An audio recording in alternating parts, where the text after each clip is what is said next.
some structural stuff in the barn. So I had the brainy idea. I wonder if I called Roy, because now I feel like I know him and we podnuhs and all, because I did some welding for him. I wonder if I called Roy, would he lend me a horse? One of them stable ponies from around the farm. So I talked to Lane. I said, Lane, you think if I asked Roy to borrow a pony, he'd let me borrow a horse from Mardi Gras? He goes, oh, yeah. I'm sure he would. And I was as dumb then as you can imagine. So I called Roy and I said, Roy, hey, it's Jonathan. Hey, John. I said, listen, I was hoping to borrow a horse from you for Mardi Gras. You think it'd be all right? He goes, oh, yeah. Oh, yeah, that'd be fine. He says, I'll tell you what. You just have to show up Mardi Gras morning. And I'll have him saddled and in the trail. And all you got to do is back up and haul him off. And he said, yeah, absolutely, you can borrow him. So, being part of one of the guys who organized the Mardi Gras, I had to get there early and make sure the gumbo was going, which my mama did. Mama got the gumbo going, and we had all the chairs, and my sister wanted to decorate, which I thought was stupid, but anyway, go check all that out. The whole thing, you kind of in charge. So I do that, and I had picked up the horse and trailed him back to Ed's place, near Romero's food store, and I had him but I hadn't checked on him yet. And I'm not a big horse guy to begin with. I know how to ride, but it's like kind of like the Cajun Cup. You know how to ride. How hard could it be? You put a cowboy As I speak, I'm seeing a pattern here. So, yeah, I know how to ride, but, I don't know how to, I could saddle him barely. So anyway. You got to tell him what you were dressed like first, huh? Yeah. Oh, yeah. Well, You touched on that at the beginning. traditional Mardi Gras garb is the outfit, but there's always something called a negress in the Mardi Gras, and a neg. It's somebody who dresses up as a black guy or a black woman. It's always counterracial. The black Mardi Gras do the same thing with a white guy. So I'm the counterracial person. I'm the woman. So I've got black fishnet stockings on and a black dress that I had the Popeye symbol with the Olympic thing is Olympic sponsored by Popeyes. You get it? Chicken Chase did. So I got all that done, and I have a big yellow wig, and my face is painted black, and I have eyeglasses rimmed with yellow. So I'm looking right. Looking right. So I go in this horse trailer, and I get my horse out, and this is a horse. He's like a Trojan horse. A very large horse. Roy sent me a thoroughbred. Awesome. You got to stand up. So I get a boost to get on this monster. And right when I get on him, I got the reins, and man, he wants to go. He's going around in a circle like this. And I'm bouncing, and my wig's flying around, and I got a beer in my hand, and it's splashing all over. And it's like when I had got to the 3/4 mile marker in the Cajun Cup. Oh my God.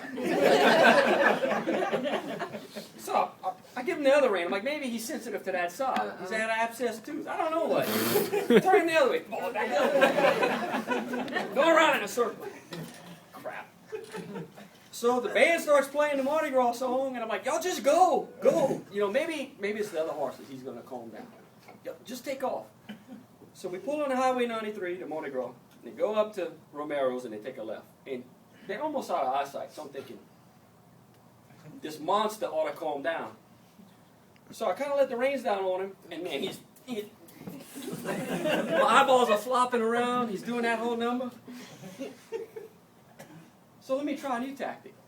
What happens if I just put the reins down? Oh. It's the thrust button. Put the reins down and woo!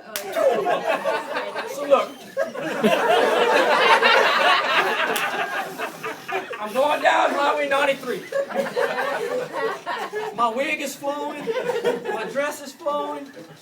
And I'm thinking, I bet I look good. We're rolling.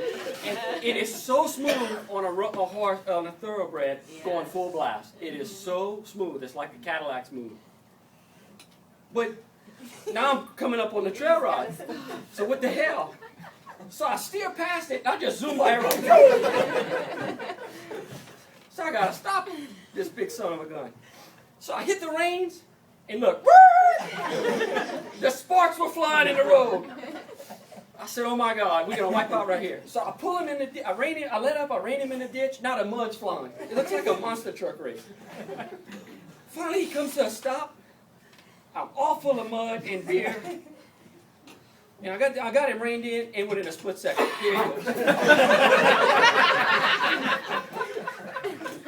You big son of a bitch. So I put the reins down thinking he's wiped out. Woo! Here we go again. So the trail ride's coming at me. Now I shoot past them going this way. And I'm waving as I go by. Same thing. I rein him in, the sparks are flying, we skid into the ditch. I did that all day long. Back and forth, back and forth, back and forth. So, trail ride ends. I feel like I've been run through the ringer. It was a painful thing to ride that goofy horse all day long. Get him in the trail, I bring him back to Roy, and he's waiting outside.